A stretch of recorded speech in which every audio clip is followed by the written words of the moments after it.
Court marriage কিন্তু আমাদের দেশে এখন ব্যাপক আকার ধারণ করেছে।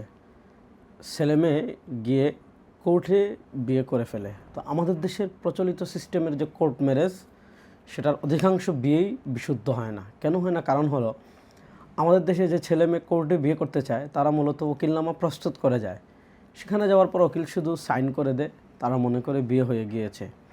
এখানে ইসলামী শরিয়ার একটা মাসআলা মনে রাখতে হবে, বিয়ে বিশুদ্ধ হওয়ার জন্য ইজাব কবুল মুখে উচ্চারণ করা শর্ত, লেখা শর্ত না।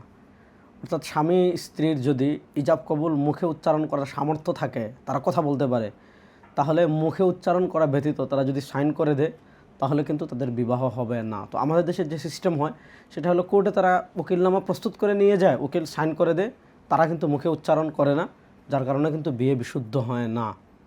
হ্যাঁ, যদি দুজন সাক্ষী থাকে, দুজন সাক্ষীর উপস্থিতিতে উকিলের সেখানে বিয়ে পড়িয়ে দেওয়া হয়, তাহলে বিয়ে বিশুদ্ধ হয়ে যাবে। কিন্তু আমরা যেটা সব সময় বলি সেটা হলো, বিয়ে এটা ইসলামের অত্যন্ত গুরুত্বপূর্ণ একটি বিধান। ইসলাম বিয়েকে যতটা উৎসবমুখর করা যায় এজন্য ইসলাম ওলিমার নির্দেশ দিয়েছে, আত্মীয় স্বজনদের দাওয়াত করার নির্দেশনা দিয়েছে।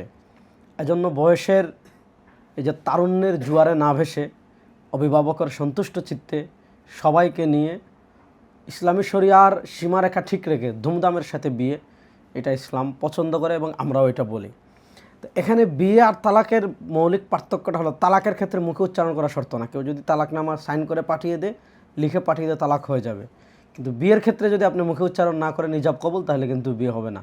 এজন্য এই মশালা আমরা সবাই, এই মশালার ব্যাপারে আমরা সতর্ক থাকব।